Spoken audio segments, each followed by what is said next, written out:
Qu'est-ce que l'éducation bienveillante? Vous avez entendu parler de l'éducation bienveillante. D'un côté, on vous dit que c'est une éducation qui permet l'autonomie, la confiance en soi des enfants. De l'autre, vous entendrez aussi que c'est une éducation qui est laxiste et qui fait des enfants rois. Mais alors, où est la vérité là-dedans? Eh bien, dans cette vidéo, je vais vous parler de l'éducation positive, de mon ressenti par rapport à cette éducation, de comment je la fais moi à la maison et pourquoi certaines personnes pensent que cette éducation est laxiste. Allez, c'est parti!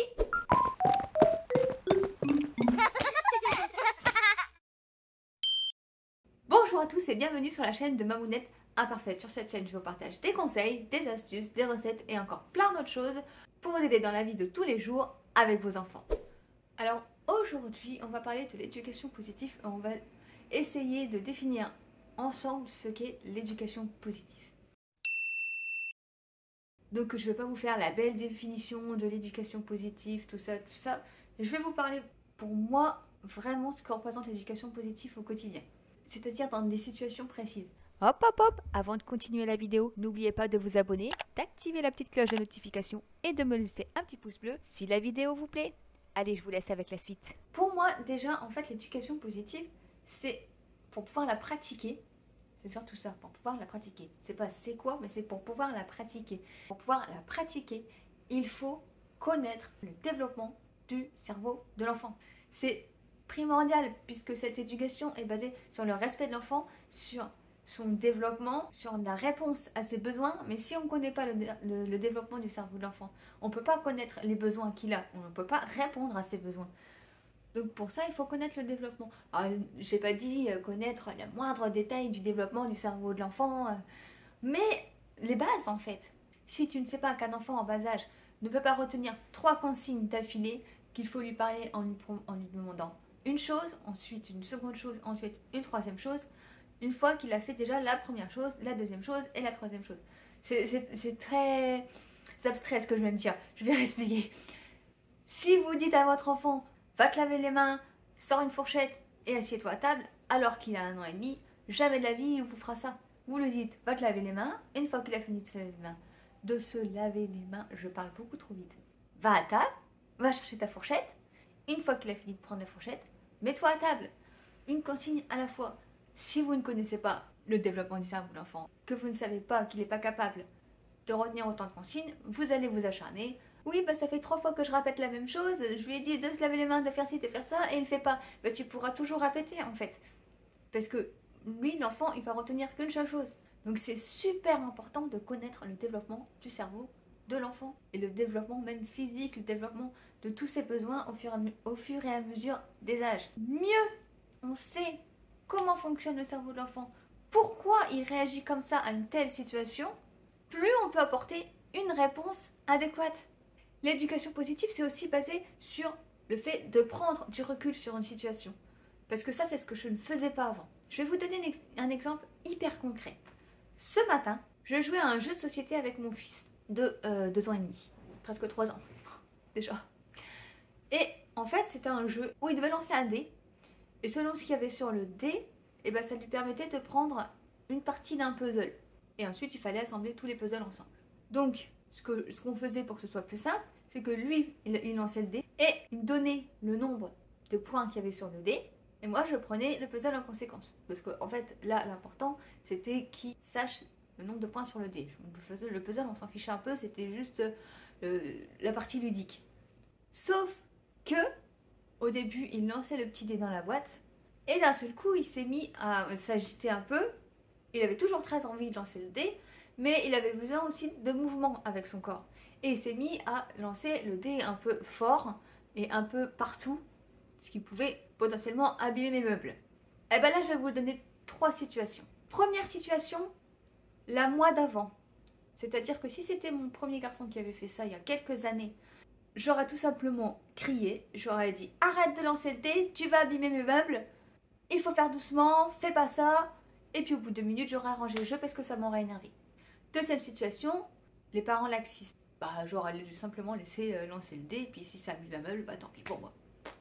Oui, bah l'enfant s'amuse, voilà quoi. Troisième situation, l'éducation positive. On analyse la situation, surtout on prend du recul, énormément de recul. Et c'est ce qui est le plus dur en fait, parce que l'éducation positive, c'est pas que ce qu'on va apporter à l'enfant en réponse, c'est aussi nous, notre position à nous et notre vision à nous. Parce qu'il faut voir autre chose en fait. Il faut plus mettre des œillets, il faut ouvrir sa vision, reculer, prendre toute la situation en questionnement et surtout pas réagir en fait sur le vif. Il faut prendre du recul, réfléchir un peu et ensuite proposer une solution. C'est ça l'éducation positive. Et donc, je me suis reculée, je me dis bon, qu'est-ce qui se passe? Il jette le dé, ça abîme mes meubles ou je peux me le recevoir dans la tête. Ça, c'est pas acceptable, on est d'accord. Il ne peut pas continuer à faire ça, on est d'accord. Simplement en hurlant, en lui disant ne fais pas ça, aucun intérêt.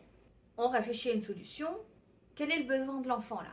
L'enfant s'amuse, il a envie de lancer le dé. Même à ce moment-là, c'était même pas vraiment lancer le dé qu'il faisait, c'était plus il tournait sur lui-même et ensuite il balançait le dé. Il avait besoin de mouvement. Alors, j'ai proposé d'accompagner son besoin de mouvement. Et je lui ai proposé un tapis de yoga, il faut vraiment que je me remette au yoga, que je me sers plus trop en ce moment, que j'ai étalé et je lui ai dit, ok, t'as envie de lancer le dé, c'est d'accord, mais tu peux pas le lancer en l'air comme ça, c'est pas possible. Donc, ce qu'on va faire, c'est que tu vas rouler le dé sur le tapis. Eh bien, ça lui a rempli son besoin de mouvement. Il s'est mis à rouler le dé sur le tapis. Il ne le lançait plus en l'air. Et bien même que 2 minutes après, parce que mon tapis est assez confortable, il s'est allongé sur le tapis et il lançait tout doucement le dé allongé.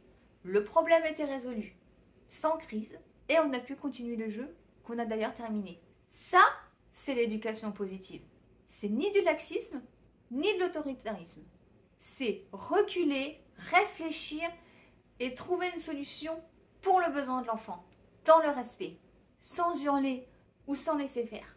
L'éducation positive, elle sert aussi à apprendre aux enfants à gérer leurs émotions dans certaines situations, à leur donner des alternatives pour qu'ils arrivent à gérer leurs propres émotions au fur et à mesure des années. Ils vont apprendre petit à petit, grâce à vos conseils, grâce à vos astuces que vous allez leur donner, grâce aussi à votre propre comportement, parce que oui, si vous hurlez, si vous jetez des objets quand vous êtes énervé, il va faire pareil. J'ai appris, moi, à prendre des grandes respirations et des fois, même quand je suis en colère, je sais que j'exagère pour que mon enfant voit comment je fais pour la gérer, ma colère. Oh, mais tu t'es encore éteint, toi. Ah bah oui, je l'ai réglé sur... Bah non, pourtant. Il n'est pas réglé sur 20 minutes. Ah, il n'a plus de batterie. Décidément, à chaque fois que je veux te mettre là, t'as plus de batterie. Et pour moi, l'éducation positive, elle va de pair avec la pédagogie Montessori. Parce que c'est important de laisser un enfant faire ses propres expériences. Dans la limite du raisonnable, évidemment, avec des limites, avec un cadre et avec de la sécurité, bien entendu. Une des raisons aussi pour laquelle l'éducation positive est vue comme laxiste, c'est que le cadre posé dans cette éducation est plus large que dans les autres éducations. Mais, étant plus large, les règles sont plus claires et plus définies. L'enfant pourra faire plus d'expériences, être plus autonome, avoir plus confiance en lui et plus partager avec vous. Et là, pour que tout ça soit possible, il faut bien des règles et des consignes claires. Mais au lieu de dire toute la journée « ne fais pas ci, ne fais pas ça, patati, patata, non », non, et puis 5 minutes après, finalement, c'est oui. Là, l'enfant, il est totalement embrouillé. L'éducation positive, c'est des consignes claires. C'est des consignes positives. L'enfant sait ce qu'il doit faire parce qu'on lui dit exactement ce qu'il doit faire et pas ce qu'il ne doit pas faire. Et comme vous le respectez, eh bien, il vous respecte. C'est donnant-donnant, c'est un échange. C'est aussi apprendre à l'enfant à se questionner sur les situations, lui poser des questions sur une situation pour qu'il chemine lui-même et qu'à la fin, il arrive à se poser des questions tout seul. Ah, tiens, il y a quelque chose ici. Comment est-ce que je pourrais faire pour faire ça? Et hop, touc, touc, touc, touc. Et en fait, après, ces questions, il va se les poser tout seul dans la tête. C'est ça l'éducation positive. C'est accompagner son enfant vers l'autonomie, développer sa confiance en lui, mais surtout répondre à ses problématiques, répondre à ses besoins dans un cadre bien défini. Je le répète encore une fois parce que visiblement, ce cadre, il y a vraiment un problème pour les personnes qui ne connaissent pas cette pédagogie avec ce cadre. Alors, je vois souvent sur les sites énormément de commentaires divergents sur l'éducation positive. On a ceux qui n'y connaissent absolument rien, qui ne savent pas du tout ce qu'est l'éducation positive et qui se permettent de la critiquer en disant que c'est une éducation laxiste, que ça fait des enfants rois alors qu'ils n'ont aucune idée de ce que représente cette éducation. Ils n'ont jamais fait aucune recherche dessus.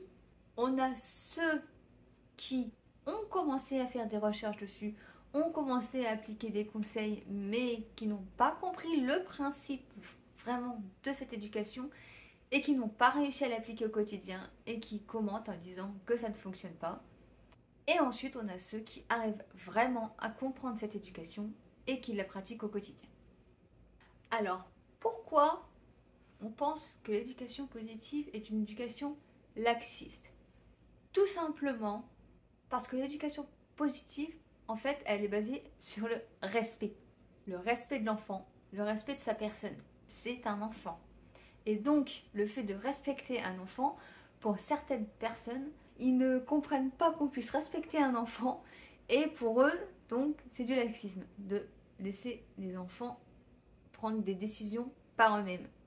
Ensuite, on a ceux qui ont commencé à faire l'éducation positive et qui, malheureusement, n'ont pas compris le principe, ont juste appliqué quelques conseils et ça n'a pas fonctionné et les ont arrêtés là.